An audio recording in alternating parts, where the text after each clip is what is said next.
The opulent banquet hall shimmered, but all Amelia saw was her husband, Julian, striding in with his mistress, Seraphina. A searing pain ripped through her, an involuntary step forward halted by Julian's imposing bodyguards. "Miss Amelia, please maintain decorum. Your position necessitates discretion." Their words, laced with disdain and pity, stung. Amelia forced a bitter smile, turning towards the exit. Just as she reached the doorway, Julian called her back. He stood tall, a picture of wealth and arrogance, his gaze dismissive. Seraphina purred, "She wants to know you, darling, let her stay." Julian's eyes softened as he looked at Seraphina, a stark contrast to his coldness towards Amelia. "Honestly, why bother with her?" Seraphina leaned in, whispering, "Amelia's been with you for so long, she must know you well." Before she could finish, Julian pulled her into a passionate kiss, oblivious to the room's watchful eyes. Seraphina blushed, pushing him away. "Stop it, everyone's watching." Julian's cold gaze swept the room, silencing the murmurs. "See, no one dares to look." Seraphina playfully rolled her eyes, then turned to Amelia with feigned innocence. "Amelia, has Julian always been this domineering? He's quite a handful." Amelia suppressed a bitter laugh, seeing through the charade. Julian interrupted, his voice sharp, "Don't waste your breath on her. She's not worthy of your shoes." Amelia pressed her lips together, feeling the weight of the room's judgment. To them, despite Julian's contempt, she was still his wife, the head of the company's legal department, a position many coveted. Julian's public humiliations were met with a mix of jealousy and false sympathy, a cruel irony. As the banquet progressed, Julian ordered Amelia to tend to Seraphina. Amelia looked at Seraphina's sweet smile, a chilling realization dawning. Seraphina was far more cunning than she appeared, having Julian completely under her spell in mere months. Amelia considered warning him but dismissed the thought. Would a man so arrogant ever listen? Under the ballroom's crystal chandeliers, Amelia watched them dance the opening waltz, the whispers of the crowd cutting through the music. He actually let his mistress open the dance? After 5 years, Amelia must be mortified. Amelia's grip tightened on her champagne glass, the knuckles turning white. Julian, who had always maintained a facade of respect in public, now openly flaunted his disdain. As the music ended, he led Seraphina onto the stage, his arm possessively around her waist. "I have an announcement," he declared, his gaze sweeping over the guests. Amelia closed her eyes, knowing what was coming. "From today, Seraphina will take over as the company's legal director." He turned to Amelia, his eyes filled with contempt. "Amelia, you can be her assistant. Perhaps you'll finally learn some manners." A few scattered claps broke the silence, mixed with hushed whispers. Amelia stood motionless, the champagne glass shattering in her hand. The murmurs grew louder, everyone speculating on her imminent departure. She stood in the shadows, an object of their amusement, the humiliation cutting deeper than any blade. 5 years of marriage, yet she had never reached Julian's heart. Watching their shameless display of affection, she realized how foolish she had been. The thought of leaving, once a distant whisper, now took root in her heart. Before the banquet ended, Julian left with Seraphina, as expected. Amelia was left to face the aftermath, the stares, the whispers, the judgment. It was a familiar routine. He left with his latest conquest, and she pretended nothing had happened. Taking a deep breath, she forced a professional smile, bidding farewell to the guests. Just as she was about to leave, a gentle voice called out, "Miss Amelia, may I have a moment?" It was Vivienne, a renowned jewelry designer. They found a quiet cafe, and Vivienne cut to the chase. "Miss Amelia, would you consider returning to jewelry design? We'd love to have you at our studio." Amelia was taken aback. "I haven't touched design in years." Vivienne held her gaze. "Your last piece left a deep impression. I wanted to invite you back then, but you chose to leave the field." After a pause, she added, "Forgive my bluntness, but after what I witnessed at the banquet, I think you need a fresh start. Your talent shouldn't be wasted." Amelia forced a bitter smile, saying nothing. Vivienne waited patiently. Finally, Amelia lifted her head, her voice firm. "I accept, I just need some time to sort things out." Vivienne stood up, extending her hand. "I look forward to working with you." Returning home, Amelia found Julian in the living room, wearing only a bathrobe, the marks on his neck and the look of satisfaction on his face a cruel reminder. "You're finally back," he drawled. "Go change the sheets in that room. And keep it down, Seraphina's taking a bath." His casual tone made Amelia's stomach churn. 5 years of marriage, and he had never treated her as a wife. "Let the maids handle it. I'm tired," she said. Julian frowned, impatient. "You know I don't like outsiders touching my things." Amelia laughed, a bitter, painful sound. "Haven't you always treated me like an outsider?" As she entered her bedroom, she heard Seraphina's flirtatious laughter. Baby, how about a vacation, just the two of us? Julian glanced at Amelia, his eyes filled with impatience. The sheets and blankets. But when he saw the suitcase in her hand, his expression darkened. What's the meaning of this? Amelia's anger finally erupted. Don't you hate me the most? Now that I'm leaving, you and Serafina can be together without hiding. Why insist on keeping me here as an eyesore? Julian grabbed her wrist, his grip painful. Who do you think you are? Just a pathetic relic, sold off. And now you dare put on airs in front of me.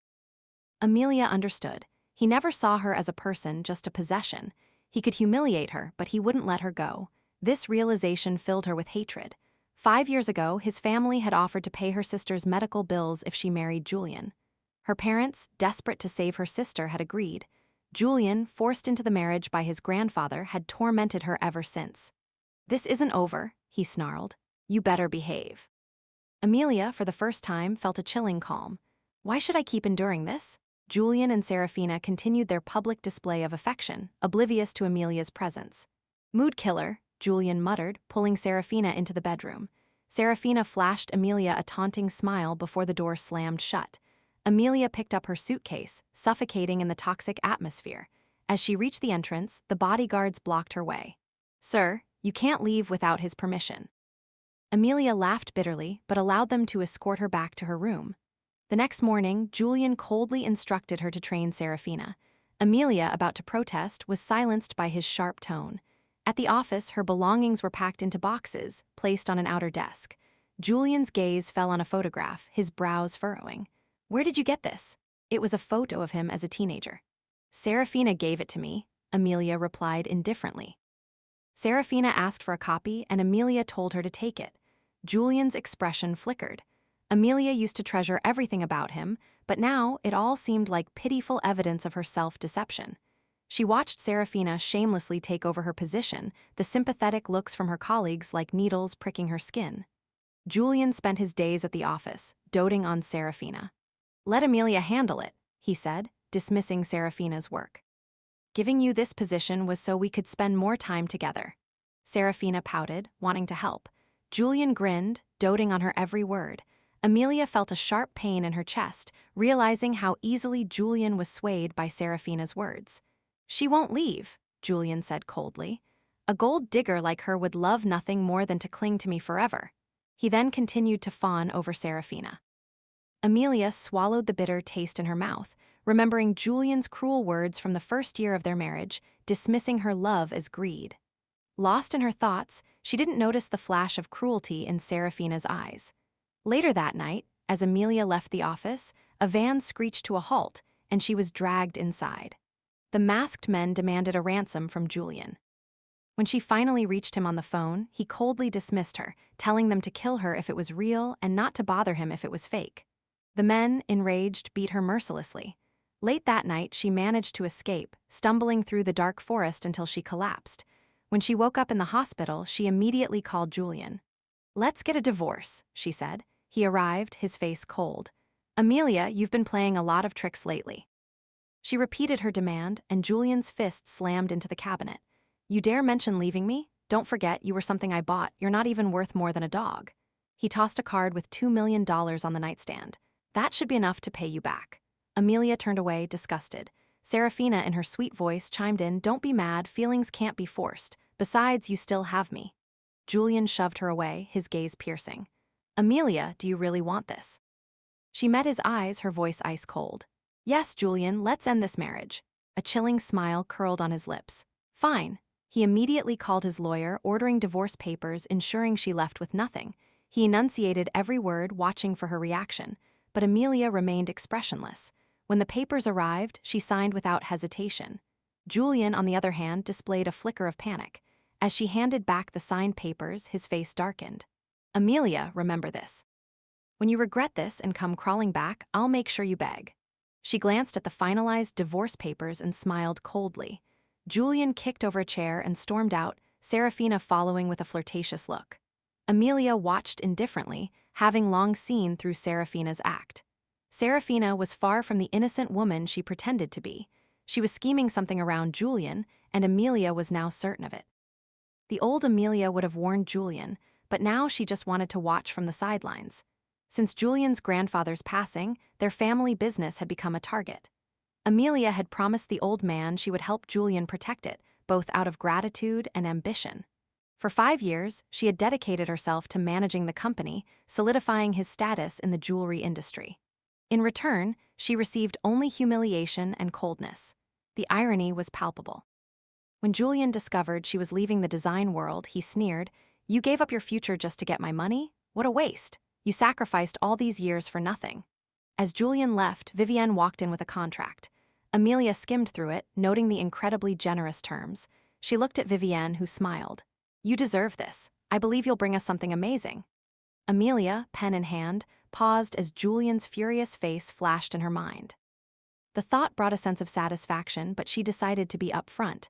"There's something I should tell you first. I just divorced Julian. Given how petty he is, he's bound to cause trouble for me." Vivienne chuckled, patting her shoulder. "Don't worry about that. We have strong backing. His family's influence is nothing to us." Hearing this, Amelia felt a sense of relief. The rumors were true. The studio had significant power. She had made the right choice. She would no longer have to live under Julian's shadow. That night, Amelia dreamed of Julian as a 17-year-old. It was a stormy night, and she had had a huge fight with her mother about pursuing jewelry design. Her mother, concerned about her sister's medical bills, wanted her to pursue a stable career. That night, her mother said that if she insisted on jewelry design, she shouldn't bother coming home. With nowhere to go, she wandered back to school in the rain. A boy in a black suit appeared, holding an umbrella. 2 bodyguards stood behind him. "Getting caught in the rain is romantic, but getting sick isn't," he said gently, handing her the umbrella. As she was about to ask his name, someone called out, "Julian?" He left in a hurry. That rainy night had lingered in my memory, a silent promise. So when Vito proposed marriage to Julian, I accepted without hesitation, hoping for a connection that never materialized. Instead, marriage became a suffocating nightmare. During my hospital stay, Vivienne personally delivered gourmet meals, each a delightful surprise. On the day of my discharge, I couldn't help but ask, "Does your studio always have such lavish meals?" She chuckled. "These were specially prepared for you by Mr. William." My confusion deepened. She smiled mysteriously. "You'll understand soon." After completing the paperwork, we headed to the parking lot. A limited edition Bentley stood parked in the distance. As I was about to question Vivienne, a tall man emerged from the car. Dressed in a perfectly tailored dark suit, he exuded effortless elegance. My heart skipped a beat, drawn to his undeniable aura. "This is William, an investor in the studio," Vivienne introduced. He was impeccably dressed, his every gesture radiating nobility. "I feel like I've seen you somewhere before," I said softly. "I attended your design exhibition," William replied, his deep-set eyes flickering with intrigue. His slender fingers tapped lightly on the steering wheel. "It's getting late. Let me drive you home to get your things." Sensing my hesitation, he pressed his lips together, his gaze sharp. "If you go back alone, Julian won't let you leave easily." Eventually, I agreed, settling into his luxurious Maybach. Upon entering my former home, I was met with Julian's dark expression. "Acting all high and mighty now. You finally realize you need me?" His eyes were filled with disdain. "I'm just here to get my things," I retorted, forcing down the humiliation. Julian smirked, sizing me up, waiting for me to plead. I walked towards the bedroom, but his bodyguards blocked my path.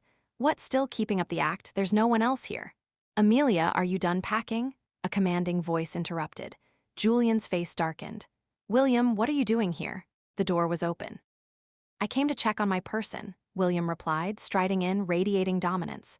"Your person?" Julian's gaze turned meaningful as he looked at me. "Since when?" "Since the day you signed the divorce papers," William said, a dangerous smirk on his lips, his eyes cold. "I see," Julian sneered.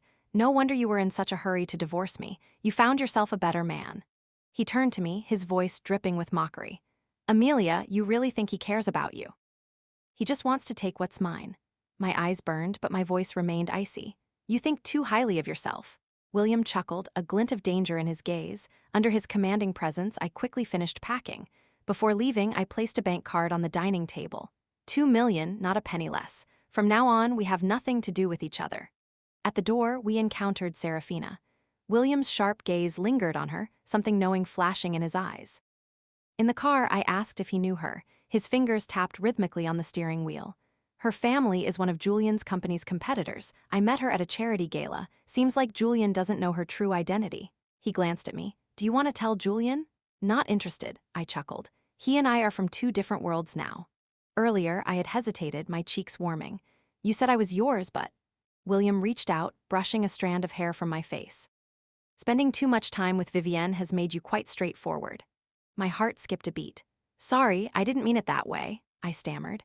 A faint smile flickered in his eyes, but he remained silent. The rest of the drive was filled with unspoken tension. After moving out, I settled into the apartment provided by the studio, throwing myself into my design work. It wasn't until the studio hosted an exhibition that I ran into Julian again. He arrived with Serafina, approaching me with a sneer. What, got abandoned again? He looked down at me condescendingly. A woman like you, whose own parents didn't even want her, is destined to be alone forever. I'm the only one who would ever tolerate you. I laughed, ridiculing him. Once, I gave up my dignity for this self-important man. Don't bother yourself with me, I'm doing just fine. He didn't believe me, his eyes sweeping over me critically. You look exhausted. Burning the midnight oil, trying to meet a deadline? This kind of high-end event isn't for someone like you. Don't think you're still the sought-after designer you once were. Just then, Vivienne's voice echoed from the stage. Thank you all for coming. Today, I'm honored to introduce our studio's new chief designer, Amelia. Her addition will bring fresh, innovative ideas to our team. The room erupted in murmurs, everyone aware of the history between Julian and me. Julian's eyes widened. You're their chief designer? I smiled, my gaze steady and proud. He was momentarily speechless, recalling my reputation in the industry. Serafina, her eyes flickering with jealousy, forced a congratulatory smile. Congrats, Amelia, you're really getting ahead. Hearing the bitterness in her voice, I felt a sense of satisfaction. I realized why William had insisted on holding this exhibition. He wasn't just helping me return to the design world, he was making a statement. Amelia was never defeated. For the first time in a long while, I felt truly respected. I thought of those who had once flattered me, only to turn their backs when my marriage crumbled. The world had laughed, calling me a discarded wife, but they never expected my triumphant comeback. My first show back had already won me the Designer of the Year award. During that time, I often felt a gentle, restrained gaze following me. At the end of a banquet, Julian blocked me in the hotel lobby, his expression serious. Amelia, we need to talk. I looked at him coldly. The lawyers will handle everything. There's nothing left to say between us. I turned and walked away. From then on, I poured all my energy into preparing for the international jewelry design competition, spending days selecting gemstones, sketching ideas, and working late into the night. William often dropped by the studio, bringing treats, never repeating the same thing. Watching him brew my favorite caramel macchiato, I felt a flutter in my chest. Vivienne would tease me, a handsome, wealthy, and caring man. What are you waiting for? One night, slightly tipsy, she clung to my hand, whispering, You know, William invested in our studio entirely because of you. Too bad you chose to leave back then. Her words sent a tremor through me, making my cheeks flush. From then on, William's gentle gaze quickened my heartbeat, but I was too shy to admit it. Every evening, he waited outside the studio, silently watching over me. A month later, William called to inform me of major trouble at Julian's company.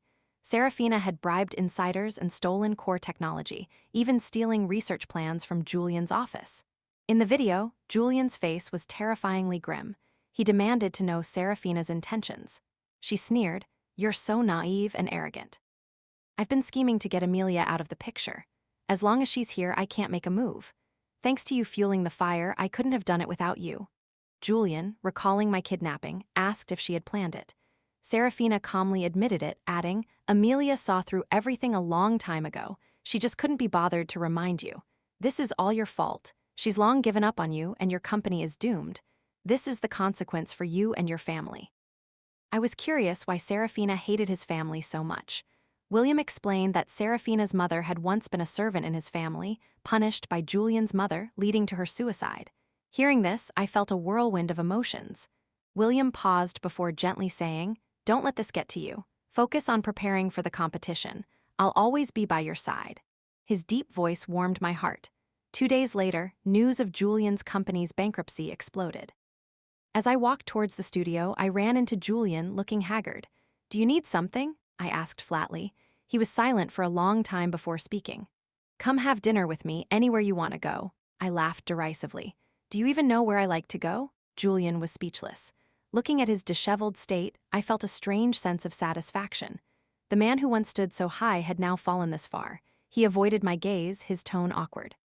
I admit I was wrong in the past, and I won't do that again. I'll cherish you from now on. There won't be a third person involved. I raised an eyebrow. Have you suffered some kind of blow? Is your mental state off? His face darkened, but he restrained himself.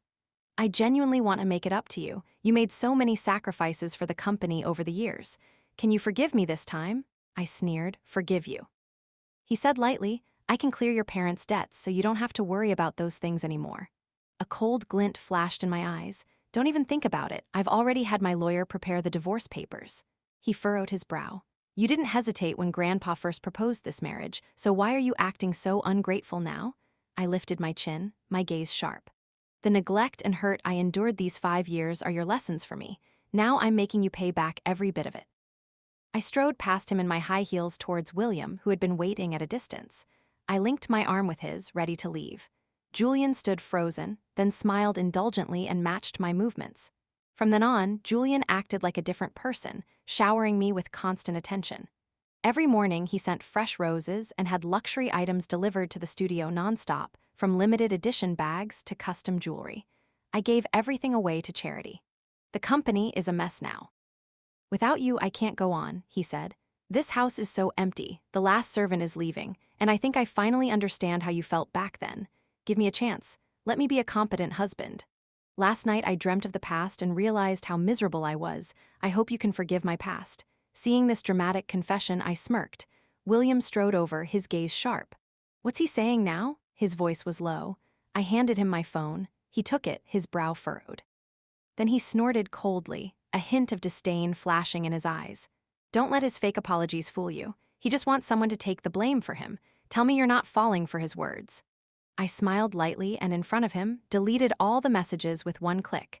Seeing this, the gloom in William's eyes lifted, replaced by a smile. What I didn't expect was that Julian would show up next with my parents. Facing the three of them, I mockingly curled my lips, a wave of disgust rising in my chest. My mom glanced at my designer uniform, her eyes filled with disdain.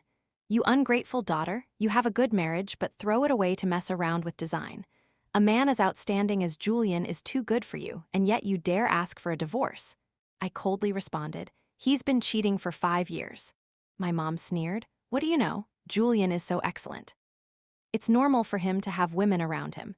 If you had the ability, you should have found a way to keep his heart, not just focus on work all the time. I turned to my dad, but he avoided my gaze like a coward, acting indifferent. Knowing they were like this didn't make it any less painful when I saw it with my own eyes. Julian still tried to control the situation. A fake smile plastered on his face. Amelia, I don't care who you're with now. If you're willing to come back, we can start over. Shut up, I interrupted harshly, my eyes full of disgust. Julian, you're disgusting. What does it matter that you brought them here? I don't care about them anymore. Julian froze, looking incredulous. But they're your biological parents. I smirked, a mocking glint in my eyes. They're not. I turned and walked away. Behind me, my mom screamed hysterically, if you take one more step, you'll never have a place in this family again. I looked back, a smirk on my lips. That's exactly what I want. William, who had been quietly watching, walked over, his eyes filled with tenderness. I forced a smile, but my eyes stung with tears. He gently wiped away the tear from the corner of my eye, his voice soft. You don't need to fake a smile in front of me. I froze, lowering my head to wipe my eye with the back of my hand. To distract me, William brought up his own past, his voice gentle. Speaking of which, Julian and I were classmates in high school. One time, I was waiting at the school gate and saw a girl drenched in rain. I lent her my umbrella.